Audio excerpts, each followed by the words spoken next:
जय हिंद फ्रेंड्स, मेरा नाम अजीत सिंह और आप मेरा यूट्यूब चैनल देख रहे हैं दद्दा की खरी खरी। मेरे साथ आज एक बड़ी विशेष मेहमान है। आपका नाम है हर्षिता गोयल। गुड़गांव जिले में एक ना बहुत छोटा सा टाउन है, बहुत ही छोटा सा, उसका नाम है सोहना। टाउन एरिया टाइप की छोटी सी जो ना छोटा सा एक कस्बा जिसे कहते हैं। आप सोहना में आपकी एजुकेशन हुई है 10वीं तक। उसके बाद आपने जो आपकी फर्दर एजुकेशन है उसके बारे में आप खुद बताएंगी। और पढ़ाई के बाद इन्होंने इंजीनियरिंग किया, बीटेक किया आपने एक शायद किसी कॉलेज से, वो आप डिटेल में बताइएगा। उसके बाद इन्होंने सरकारी नौकरी की तरफ न जाके शी बिकेम एन एंटरप्रेन्योर और आज इनकी उम्र 27 साल है। और आज से 4 साल पहले इन्होंने ये एक बिजनेस स्टार्ट किया और इस साल ये बताती हैं कि इनका जो टर्नओवर है वो लगभग 16 करोड़ रुपए का है। और इस साल इनको हरियाणा सरकार ने women entrepreneur of the year के एक अवार्ड से नवाजा है और इसके अलावा एक और अवार्ड मिला है, वो ये खुद बताएंगी। तो आइए इनसे बात करते हैं और इनसे पूछते हैं कि कैसे ये एंटरप्रेन्योरशिप के रास्ते पे चली, आगे बढ़ी और नौकरी करने का आसान रास्ता छोड़ के why did she decide to be an entrepreneur? तो Harshita welcome. Thank you sir, thank you.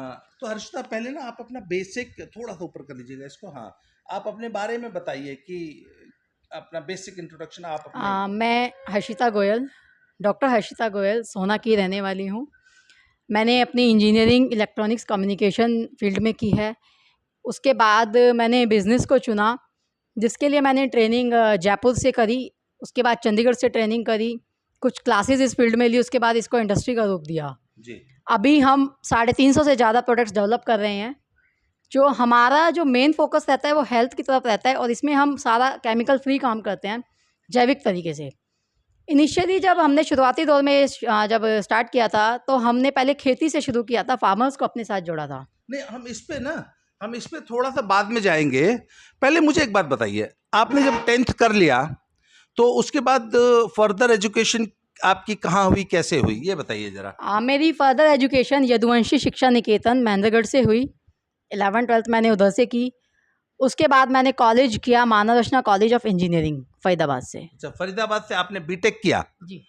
अच्छा, जब आपने बीटेक कर लिया तो मुझे ये भी बताइए, शायद आपने एसएससी भी क्लियर किया था और आपको।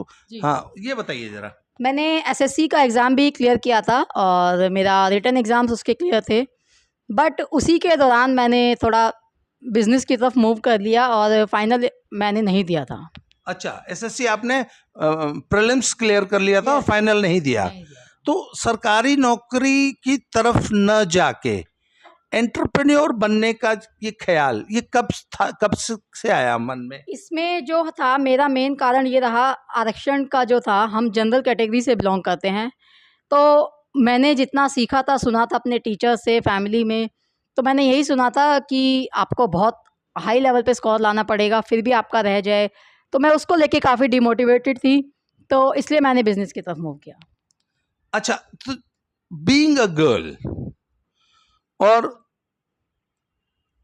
बिजनेस में घुसना, उद्यमी बनना, तो निश्चित रूप से हमारी सोसाइटी में और लड़कियों के लिए खास तौर पे तो ना सोसाइटी का और फैमिली, स्पेशली फैमिली का कोई बहुत ज़्यादा पॉजिटिव एटीट्यूड नहीं रहता, बहुत ज़्यादा एनकरेजमेंट नहीं मिलता।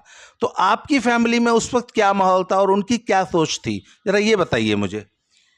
अगर जैसे आपने जो कहा कि फैमिली का सपोर्ट नहीं मिलता, एनकरेजमेंट नहीं मिलता, ये बात सही होती है, नॉर्मली लोग ऐसे ही ट्रीट करते हैं, लेकिन मेरे साथ ऐसा कुछ नहीं रहा।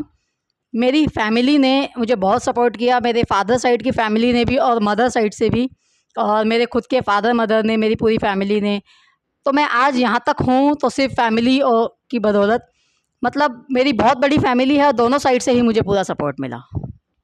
अच्छा, फिर आप ये बताइए कि जब आपने इंजीनियरिंग कर लिया तो इंजीनियरिंग करने के बाद भी तो उसमें भी तो कुछ जॉब अपॉर्चुनिटीज रही होंगी, तो वो भी आपने कभी एक्सप्लोर करने की कोशिश नहीं की? मैंने इंजीनियरिंग के जस्ट बाद जॉब ज्वाइन की थी, जेनपैक्ट में मैंने 1 से 1.25 साल जॉब भी की है। अच्छा, 1 सवा साल जॉब किया और तो उसके बावजूद आपने वापस एंटरप्रेन्योर, आपने उद्यमी बनना ही, तो आखिर यही फील्ड क्यों चुनी आपने? इस फील्ड में एग्रीकल्चर में हमारा इंटरेस्ट भी था, हमें कॉलेज में टाइम से ही थोड़ा बताया भी गया था। उसके बाद मुझे रास्ते मिलते गए इस फील्ड में तुरंत, तो मैंने फिर इसी को ही अपना प्रोफेशन बना लिया। तो आपने पहले दिन से डिसाइड कर लेते कि आप ऑर्गेनिक प्रोडक्ट्स से पैदा करेंगी, और तो शुरुआत कैसे हुई? मैंने सुना आपने कोई जमीन लीज पे ली थी राजस्थान में और वहां से एलोवेरा उगाना शुरू किया था, जरा वो शुरुआती एक्सपीरियंसेस बताइए।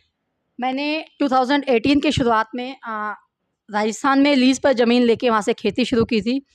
वहाँ से मैंने काफ़ी सारे, चीज़ की खेती करते हमने सबसे पहले एलोवेरा की खेती की थी, उसके बाद कई जड़ी बूटियाँ जोड़ी, जैसे कि सफ़ेद मूसली, अश्वगंधा, स्टीविया, तुलसी, बहुत सारी चीज़ें हमने साथ में जोड़ी। कई ट्रेडिशनल खेती को भी हम ऑर्गेनिक की तरफ लेके आए, जैसे गेहूँ, सरसों, इन सब चीज़ों को। तो वहाँ से मैंने काफ़ी सारे किसानों को अपने साथ जोड़ा। और ये राजस्थान में किस जगह कर रहे थे? राजस्थान में महेंद्रगढ़ डिस्ट्रिक्ट के पास में एक विलेज है, वहाँ से हम कर रहे थे। ओके। तो उस विलेज से मैंने किसानों को जोड़ा, धीरे धीरे साइकिल बनती गई। तो आज मेरी इंडस्ट्री में जितने भी रॉ मटेरियल यूज़ हो रहा है, प्रोडक्ट यूज़ हो रहे हैं, उसमें से मोर देन 75% हम कोशिश करते हैं कि हमारे ही फार्मर्स के थ्रू आए मटेरियल। अच्छा, तो वो यू एसरटेन की वो ऑर्गेनिक फार्मिंग हो। अच्छा, फिर जो प्रोडक्ट्स बनाने हैं, क्या प्रोडक्ट्स बनाने हैं? जैसे मान लीजिए आपने शुरुआत शायद एलोवेरा से की थी, तो एलोवेरा से क्या प्रोडक्ट बनाने हैं, ये इसकी कोई ट्रेनिंग या ये आपको वो कहाँ से मिली एक्सपर्टीज उसकी? इसकी ट्रेनिंग मैंने जयपुर से ली थी, और जयपुर से ट्रेनिंग लेके आने के बाद में मैंने मात्र 5 से 7 प्रोडक्ट्स डेवलप किए थे। उसके बाद धीरे धीरे नॉलेज लेके, खुद रिसर्च करके और बड़े बड़े साइंटिस्ट से मिल के, स्टडी करके मैंने डाटा कलेक्ट किया, नॉलेज कलेक्ट की, और उसके बाद आज हम 350 प्रोडक्ट्स पे पहुंच गए हैं। अच्छा, आपने बताया कि जब ये सब शुरू किया तो यू वर ओनली 23। यस जी। सिर्फ 23 साल की थी आप। तो मुझे एक बात बताइए कि उद्यमी बनने के लिए, कोई इंडस्ट्री लगाने के लिए सबसे बड़ी जो बाधा होती है वो होती है पूंजी की, कैपिटल। तो कैपिटल आपने कैसे अरेंज किया? इनिशियली मैंने जब यूनिट स्टार्ट की थी, तो मैंने ये एमएसएमई के अंडर एक माइक्रो यूनिट में स्टार्ट की थी। एमएसएमई डिपार्टमेंट का इसमें बहुत बड़ा रोल है। उन्होंने मुझे टाइमली फंडिंग दी।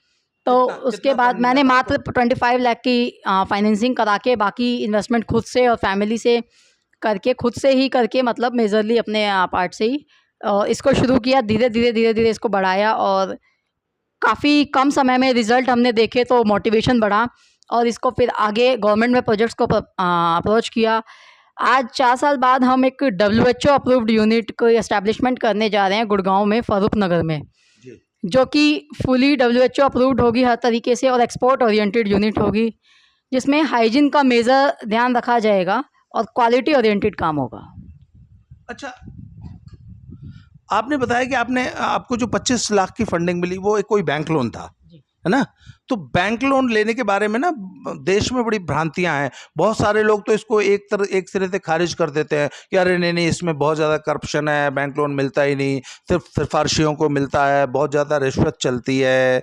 आपका क्या एक्सपीरियंस रहा इस मामले में? मेरा एक्सपीरियंस ये रहा, अगर आप गवर्नमेंट डिपार्टमेंट के थ्रू मूव कर रहे हो, गवर्नमेंट का प्रोसेस थोड़ा लंबा होता है, नो डाउट, बट ऐसा नहीं है कि वो होगा नहीं। मुझे भी इस सबको कराने में 5 से 6 महीने लगे थे, लेकिन वो अंत में हुआ था। और डिपार्टमेंट और बैंक दोनों का इसमें अलग अलग रोल रहता है, तो दोनों के काम में थोड़ा समय लगता है, तो आपको उसमें पेशेंस बहुत ज़्यादा रखना पड़ेगा, लेकिन होता ज़रूर है। आपको भी रिश्वत देनी पड़ी थी? नहीं, मेरे साथ ऐसा कुछ नहीं था। मैंने आज तक कभी कोई रिश्वत नहीं दी बैंक में। उन लोगों ने मांगी या नहीं, मांगने आज की तक कोशिश की? नथिंग, ऐसा कभी नहीं हुआ मुझसे, डिपार्टमेंट से भी और बैंक से, कहीं से कोई रिश्वत नहीं मांगी गई। अच्छा, तो आपने उस 25 लाख की फंडिंग और कुछ आपने अपनी फैमिली से, फ्रेंड से करके वो यूनिट स्टार्ट किया। तो अच्छा, जब आपने प्रोडक्ट बनाना शुरू किया तो लोग हमने तो ये अनुभव किया है कि किसी भी प्रोडक्ट को बना लेना अपेक्षाकृत फिर भी आसान होता है, मेन चीज़ होती है उसको बेचना। तो अपने प्रोडक्ट को बेचने का आपका अनुभव कैसा रहा? How could you do the marketing? मैंने जो मार्केट करी पहले अपने ही इनिशियल लेवल पे की, जितनी भी की कॉन्टैक्ट्स के थ्रू, जब जैसे आप मार्केट में आते हैं तो लोग आपको जानने लगते हैं, धीरे धीरे काफ़ी सपोर्ट, रास्ते खुलते चले जाते हैं, 1 से 2, 2 से 4। आउट ऑफ इंडिया जो मैंने मार्केट की, वो मेरे कुछ नॉन से फ्रेंड्स थे, उनके थ्रू कनेक्शंस बनाए। बाकी पब्लिसिटी के थ्रू, इन सब चीज़ों के थ्रू हमने काफ़ी कम समय में काफ़ी अच्छी मार्केट को कैप्चर किया। एक्सपोर्ट में भी हमारा काफ़ी अच्छा होल्ड है। नहीं, जैसे जिस साल आपने यूनिट शुरू की तो पहले साल में आपका टर्नओवर कितना था? पहले साल में मैंने मात्र 2 से 3 लाख रुपए की सेल की थी, जो कि काफ़ी डिमोटिवेटेड था, बट मैंने उसको डिमोटिवेशन नहीं बनाया, क्योंकि इनिशियली आप जब भी कुछ शुरू करोगे तो उसमें समय लगेगा। मेरा मानना ये है कि 4 से 5 साल एक बिज़नेस को अच्छे मुकाम पे आने में लगते हैं। तो हर्षिता, वो आप बता रही थी कि पहले साल में तो सिर्फ 3-4 लाख रुपए का टर्नओवर हुआ, उसके तुरंत बाद कोविड आ गया, है ना? तो Covid was quite demotivating for everybody, क्योंकि सारे वर्ल्ड में ही जो है पूरी दुनिया का बिजनेस ही ठप पड़ गया था, पर आपकी खेती तो चल रही थी उस वक्त भी। तो उस वक्त आपने कैसे कोप किया और वो कोविड का पीरियड कैसा बीता आपका, कैसे आपने उसमें सस्टेन किया? क्या है ना, हम पहले इनिशियली 7 से 8 प्रोडक्ट्स हम बनाते थे। तो हम आयुर्वेदा और एग्रीकल्चर फील्ड से काम कर रहे हैं। तो कोविड टाइम में हमने कुछ ऐसे प्रोडक्ट डेवलप किए जो कोविड में भी हेल्प करें। जी।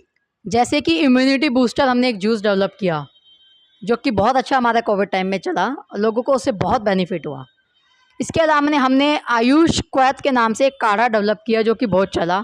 इसके अलावा एक हमारा प्रोडक्ट आता है लेमन टी, जो इंडियन स्पाइसेस एंड हर्ब्स का कॉम्बिनेशन है, जिसका कोविड पीरियड के दौरान बहुत अच्छे रिजल्ट्स रहे। तो बाय गॉड ब्लेसिंग, ये सारी चीज प्रोडक्ट्स के होते हुए ना हमारे स्टाफ को स्ट्रगल करना पड़ा बहुत ज़्यादा, ना ही हमें। और हमें मार्केट में लोगों तक पहुंचाने में बहुत स्ट्रगल हुआ उस टाइम पे, क्योंकि सर्विसेज नहीं थी, ट्रांसपोर्ट्स नहीं चल रहे थे, कॉरियर सर्विसेज नहीं चल रही थी। उन सब चीज़ों में काफ़ी स्ट्रगल किया हम लोगों ने लोगों तक प्रोडक्ट्स पहुंचाने में, लेकिन डेवलपमेंट हमने करने के लिए पूरी जी जान लगाई।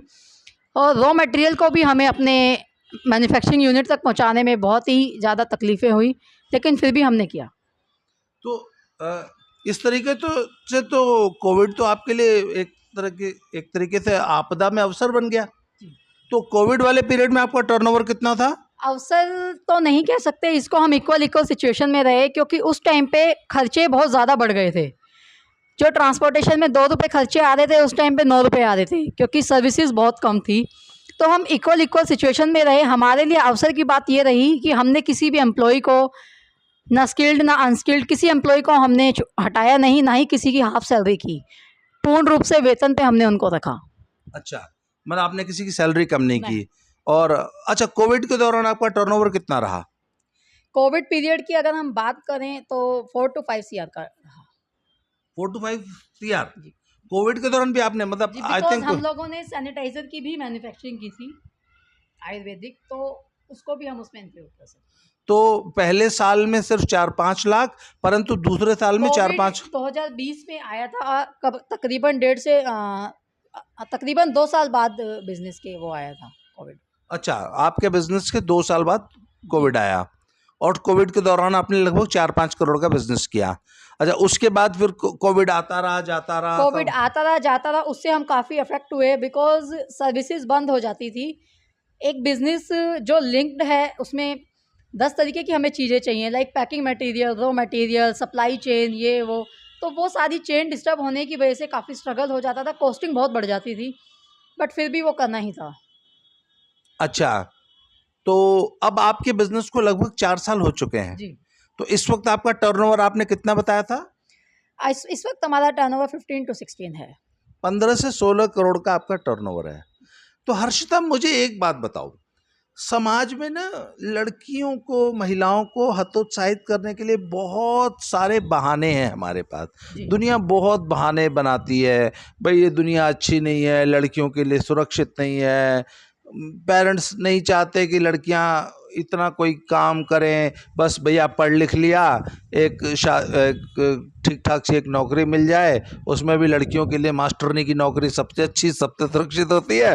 फिर लड़की अपने घर जाए, शादी करे, परिवार पाले, और बहुत करे तो एक मास्टरनी की नौकरी करती रहे।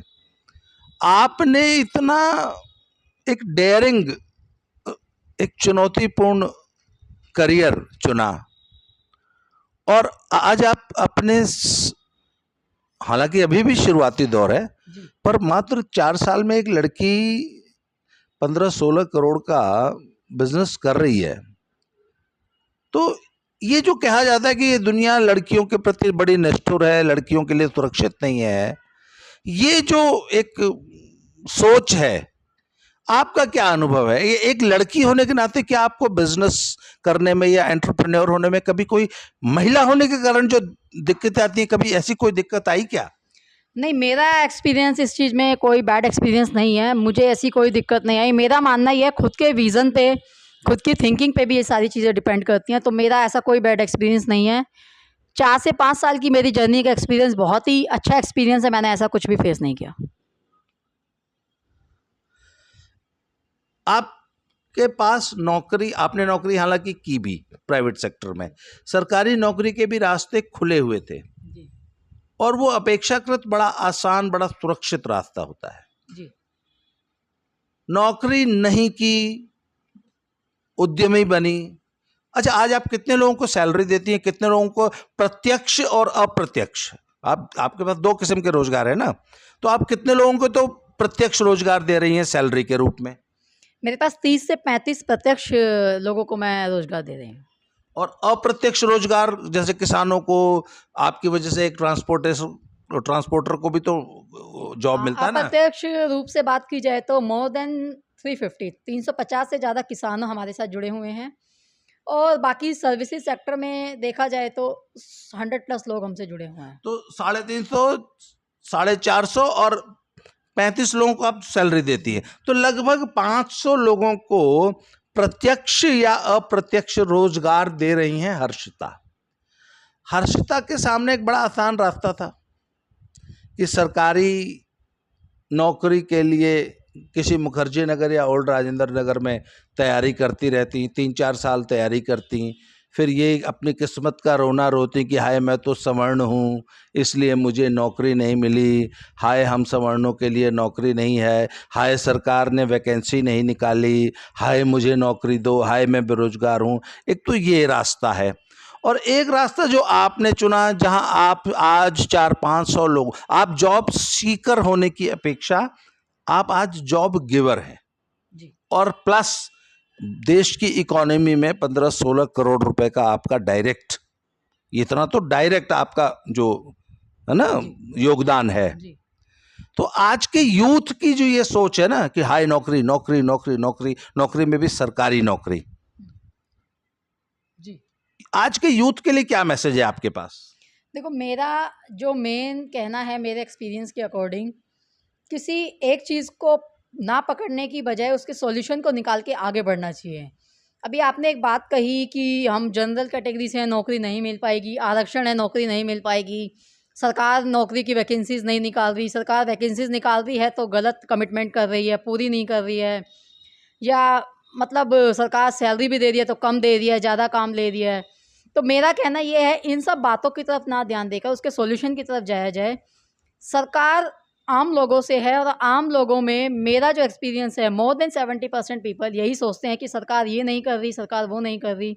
अभी अभी जैसे प्रीवियसली आपका क्वेश्चन था कि आपको लोन लेने में कोई परेशानी हुई, तो मैं आपको बताऊं, एमएसएमई सेक्टर एंटरप्रेन्योर बनाने में इतना उज्जवल सेक्टर है कि जिसकी कोई बराबरी नहीं कर सकता, और उस सेक्टर का मेरी तरक्की में बहुत बड़ा योगदान है। और उसके लिए एक प्रोसेस होता है जो कि लेंथी होता है, उसको फॉलो करने के लिए आपको पेशेंस रखना पड़ेगा। अगर इसी को आप सरकारी नौकरी के प्रोसेस से कंपेयर करो तो मुझे नहीं लगता सरकारी नौकरी का प्रोसेस भी आसान और छोटा होता है। तो अपने विज़न पे है सारा, अपनी सोच पे निर्भर करता है। अच्छा, आपके प्रोडक्ट का, आपके ब्रांड का नाम क्या है? मेरे कंपनी का नाम है अलोया एग्रोटेक, और मेरे ब्रांड का नाम है ऑर्गेनिक अलोया नेचुरल। आपके कंपनी की डिटेल्स ना हम अपने डिस्क्रिप्शन बॉक्स में दे देंगे। जी श्योर। तो मुझे ये बताइए कि एक आम युवा, उसकी सोच में जो ये नौकरी के प्रति आरक्षण समाज ने पैदा कर दिया है और वो सिर्फ नौकरी के पीछे भागना चाहता है, इसको हम दूर कैसे कर सकते हैं? नौकरी के पीछे भागना, मुझे लगता है कि ये इंसान का अपना होता है। बहुत से लोग रिस्क लेने से डरते हैं, और आप अगर सरकारी नौकरी की भी तैयारी कर रहे हो तो उसमें समय का बहुत बड़ा रिस्क है। समय लगता है, नहीं क्लियर हुआ फिर आप अगले साल भी करोगे, फिर आपको और करना है, मेहनत करना इज़ गुड। रिस्क समय का मुझे सबसे बड़ा रिस्क लगता है। लेकिन आरक्षण को अगर आप गांठ बांध लो, तो जिसने मतलब आरक्षण को ही मेन मोटो बना लिया कि आरक्षण है मुझे नहीं मिलेगा, या कोई जनरल कैटेगरी का बच्चा एग्जाम दे रहा है, वो कहता है आरक्षण की वजह से नहीं मिला, तो ये सब मुझे लॉजिकल रीजंस नहीं लगते हैं। अच्छा, आप एक सफल उद्यमी बनी, तो हरियाणा सरकार ने आपकी प्रतिभा को कैसे पहचाना? आप वहां तक उनकी निगाह में कैसे आई? क्या मतलब, आई एम श्योर आपने कोई पुरस्कार लेने के लिए कोई लॉबिंग तो नहीं की होगी, आपको तो फुर्सत ही नहीं थी इन सब चीज़ों के लिए, तो अचानक हरियाणा सरकार ने आपको कैसे पहचान लिया और अवार्ड दिया? ये क्या होता है, जब आप किसी फील्ड में आगे जाते हो, पहला मेरा था कि एमएसएमई से मैंने यूनिट शुरू की। एमएसएमई से यूनिट शुरू करने के बाद आप एक सेक्टर में हाईलाइट होते हो, फिर आप अपने कार्य को, अपनी प्रतिभाओं को ब्रॉडकास्ट करते हो, लोगों को बताते हो। मैंने गवर्नमेंट डिपार्टमेंट तक अपने प्रोडक्ट्स को डेवलप करके उन तक पहुंचाया, उनको अपने बारे में बताया, उन्होंने मेरे प्रोडक्ट को टेस्ट किया, खुद भी टेस्ट करके देखा, टेस्ट भी कराया, और मेरा इंटरव्यू हुआ, डिक्लाइन भी हुआ, फिर अगेन इंटरव्यू हुआ। तो ये उनका एक पूरा प्रोसेस है। ये रिकमेंड किया जाता है ऑफिसर्स के थ्रू, कस्टमर्स के थ्रू, गवर्नमेंट साइट पे फीडबैक के थ्रू, ये सारा नॉमिनेशन होता है। तो हरियाणा सरकार ने आपको कौन सा पुरस्कार दिया? मुझे हरियाणा सरकार से वुमेन एंटरप्रेन्योर, महिला उद्यमी के लिए पुरस्कृत किया गया था। और एक और दूसरा अवार्ड भी आप बता मुझे रहे थे। एक वुमेन एम्पावरमेंट का आरबीआई चेयरमैन के थ्रू पुरस्कृत किया गया था। अच्छा, ये बताइए कि हिंदुस्तान में एक ना उद्यमियों को डिस्करेज करने वाला एक बहुत बड़ा फैक्टर माना जाता है ईज ऑफ डूइंग बिजनेस। हमारे देश में बहुत सारी लाल फीताशाही है लाइसेंसिंग में, और दुनिया भर की क्लियरेंस लेने में बहुत टाइम लगता है, बहुत भ्रष्टाचार है, बहुत ठोकरें खानी पड़ती हैं, ऐसा बताया जाता है। परंतु मुझे ये भी बताया गया है कि मोदी जी के आने के बाद ईज ऑफ डूइंग बिजनेस में बहुत सारी चीज़ें सही हुई हैं। आपका क्या अनुभव रहा? मेरा भ्रष्टाचार, अगर हम डायरेक्टली बात नहीं, पहले तो लाल फीताशाही के बारे में बताइए। लाल फीताशाही बेसिकली, जिससे मैं समझ रही हूँ आप वो लाल डोरा वाला वो हाँ, कंसेप्ट कह रहे हो। वो जो कि लाइसेंसिंग की जगह जगह देखो, दौड़ना। कोई भी प्रोडक्ट्स आपको डेवलप करना पड़ेगा, एक इंडस्ट्री को चलाने के लिए मल्टीपल लाइसेंसिंग होती है जो आपको लेनी पड़ेगी। उसके लिए हर एक डिपार्टमेंट है, और आज के टाइम में सभी चीज़ें ऑनलाइन हो रही है, भागने की आपको कहीं ज़रूरत नहीं है। अच्छा, ऑनलाइन से आपको बहुत सुविधा हुई? ऑनलाइन से बहुत सुविधा हुई है। आयुर्वेद का भी अब सारा ऑनलाइन है, फूड का ऑनलाइन है, आईएसओ के ऑनलाइन है, जीएमपी की एप्लीकेशंस ऑनलाइन है, चेकिंग जो है, इंस्पेक्शन जो है वो होंगे आपके, ऑर्गेनिक की ऑडिट्स होंगी, एप्लीकेशन सभी ऑनलाइन जाती हैं। अगर आप इस प्रोसेस को नहीं फॉलो करते हो तो आप खुद ही दिमाग लगाते हो रिश्वत की तरफ, सामने वाला आपको नहीं। नहीं, जब आप इन सारे ड्यू प्रोसेस को फॉलो नहीं करेंगे तब आपको रिश्वत देनी पड़ेगी। नहीं, देनी नहीं पड़ेगी। एक प्रोसेस को अगर इंसान खुद नहीं फॉलो करना चाहेगा तो वो ये सोचता है कि यार कुछ ले दे के हो जाए, तो ये सोच इंसान मतलब करने वाला खुद ही अपने मन में लाता है। डिमांड आजकल किसी डिपार्टमेंट से नहीं होती है, क्योंकि सभी कुछ ऑनलाइन हो चुका है। आपका ये कहने का मतलब है कि पहले की अपेक्षा सिस्टम ईमानदार हुआ है? जी, सिस्टम बहुत ईमानदार हुआ है, और बहुत ही कम समय में अब काम होने लगे हैं। मतलब आप कोई मोदी भक्त होके तो बात नहीं कर रही हैं? नहीं, मैं कोई भी किसी की भक्त नहीं हूँ, लेकिन मैं अपना एक्सपीरियंस शेयर कर रही हूँ। ना मैं मोदी भक्त हूँ, ना मैं राहुल गांधी की भक्त हूँ। ये मेरा अपना पर्सनल एक्सपीरियंस नहीं, है। कई लोग ना ये मान लेते हैं कि भाई ये तो आप ये कहना चाहते हैं कि अब वो बहुत ज़्यादा जो लाल फीताशाही थी, या बहुत ज़्यादा जो पग पग पर भ्रष्टाचार था, वो कम हुआ है? जी। तो आपका, तो जो लोग ये कहते हैं कि ईज ऑफ डूइंग बिजनेस में इंडिया बहुत अच्छा परफॉर्म कर रहा है, और अब देश में बिजनेस करना, उद्यमी बनना आसान हुआ है, तो इस बात को हम आपके एक्सपीरियंस से मान लें कि नहीं, ये बात सच है? ये बिल्कुल। अच्छा, आपके फ्यूचर प्लान्स क्या हैं? आप फ्यूचर में अपनी कंपनी को और आगे कैसे बढ़ाना चाहती हैं? फ्यूचर प्लान की अगर हम बात करें, जैसे कि मैंने अभी बताया कि हम एक WHO यूनिट एस्टैब्लिश करने जा रहे हैं, तो मेरा फ्यूचर प्लान हेल्थ सेक्टर है। मुझे हेल्थ सेक्टर में केमिकल फ्री ऑर्गेनिक प्रोडक्ट्स सिर्फ इंडिया में ही नहीं, आउट ऑफ इंडिया भी अवेलेबल कराने हैं। अगले 3 साल में मेरा टारगेट है मोर देन 10 कंट्रीज का। अच्छा जी, आज के यूथ के लिए क्या संदेश है? मेरा यही है कि जो भी ऐसे आप करना चाह रहे हैं, उसको अपने विज़न को क्लियर रखते हुए करिए, ना कि दूसरा आपको क्या कह रहा है उससे डिमोटिवेट होकर करिए।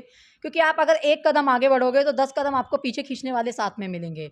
यूथ, मैं भी एक यंगस्टर हूँ, मुझे ऐसा लगता है कि हम लोग जल्दी डिमोटिवेट होते हैं, तो अपने पाथ पे आपको चलना पड़ेगा औरों को दूर करके। मतलब औरों की बातों को नहीं सुनना है, पॉजिटिव आपको कलेक्ट करना पड़ेगा। और अपनी तरफ से आप कुछ जोड़ना चाहती हैं? मेरा यही है कि ऑर्गेनिक और हेल्थ केयर फील्ड की तरफ यूथ को मूव करना चाहिए। जैसे कि अभी सभी चीज़ें जैसे जिम प्रोडक्ट्स होते हैं, उनको भी आप ऑर्गेनिक सेक्टर में केमिकल फ्री डेवलप कर सकते हैं, जो कि एक यूथ की बहुत बड़ी डिमांड है। तो मेन कंसर्न यही है कि आप एग्रीकल्चर को ऑर्गेनिक करोगे तो ही आप ऑर्गेनिक डेवलपमेंट कर पाओगे। किसानों के लिए मेरा यही संदेश है कि आप एग्रीकल्चर को भी ऑर्गेनिक की तरफ मूव करो, जैविक खेती को अपनाओ, तो आप जैविक प्रोडक्ट्स प्रोवाइड कर पाओगे। अच्छा हर्षिता, मैं ना जब मैं अभी ये इस वीडियो को पोस्ट कर दूंगा तो आप कमेंट बॉक्स में जाके अपने सारे प्रोडक्ट्स का एक डिटेल जो है ना कमेंट बॉक्स में डाल दीजिएगा, और मुझे डिस्क्रिप्शन में आप व्हाट्सएप कर दीजिएगा, तो मैं सारे डिस्क्रिप्शन में भी आपके सारे प्रोडक्ट्स की डिटेल्स डाल दूंगा। इसके अलावा आप क्या होगा कि कमेंट बॉक्स में ना बहुत सारे यूथ जो हैं वो आपसे कुछ जानना चाहेंगे आपसे। भाई मैं ये चाहता हूँ कि वो आपकी स्टोरी से इंस्पायर हों, उनको लगे कि नहीं ये 23 साल की एक स्मॉल टाउन गर्ल, इसने अपनी ज़िंदगी में कोई बहाने नहीं बनाए ना। आपके सामने सबसे बड़ा बहाना तो यही था कि अरे भाई मैं इंग्लिश मीडियम स्कूल में नहीं पढ़ी हूँ, मेरे पिता भी कोई धन्ना सेठ करोड़पति नहीं थे, मैं तो सोना जैसे एक बहुत छोटे गाँव-नुमा टाउन में पढ़ी हूँ, मुझे अपॉर्चुनिटीज़ नहीं मिली, है ना? आपने ऐसा कोई बहाना नहीं बनाया। ऐसा कोई बहाना आपको आगे बढ़ने से रोक नहीं पाया। जी। तो बहुत सारे स्मॉल टाउन बच्चे, विलेजेस के बच्चे आपकी स्टोरी से इंस्पायर होंगे और वो आपसे कुछ सवाल पूछेंगे। तो मेरी आपसे रिक्वेस्ट है कि आप प्लीज़ इस वीडियो को फॉलो कीजिएगा, और जो भी क्वेश्चंस का आंसर्स आप दे सकती हैं आप दीजिएगा। और आज आपसे बात करके मुझे वाकई बहुत अच्छा लगा, और मैं ऐसे यूथ आइकन्स को, ऐसे बच्चे जो लीग से हट के काम करते हैं ना, वो अपनी अलग दूसरे की बनाई हुई पगडंडी पे नहीं चलते और अपने लिए अलग रास्ता बनाते हैं, तो ऐसे साहसी उद्यमियों की हमें बहुत ज़्यादा ज़रूरत है, और आप सचमुच में एक यूथ आइकन हैं। आज आपसे बात करके बहुत अच्छा लगा, हम फिर आपसे बहुत जल्दी मिलेंगे। बहुत बहुत धन्यवाद। Thank you so much, thank you so much sir. Thank you friends, आज के लिए इतना ही। अगली वीडियो में फिर ऐसी ही किसी शानदार हस्ती से फिर से मुलाकात होगी। तब तक के लिए धन्यवाद, जब बहुत जल्दी फिर से मिलते हैं। Thank you very much.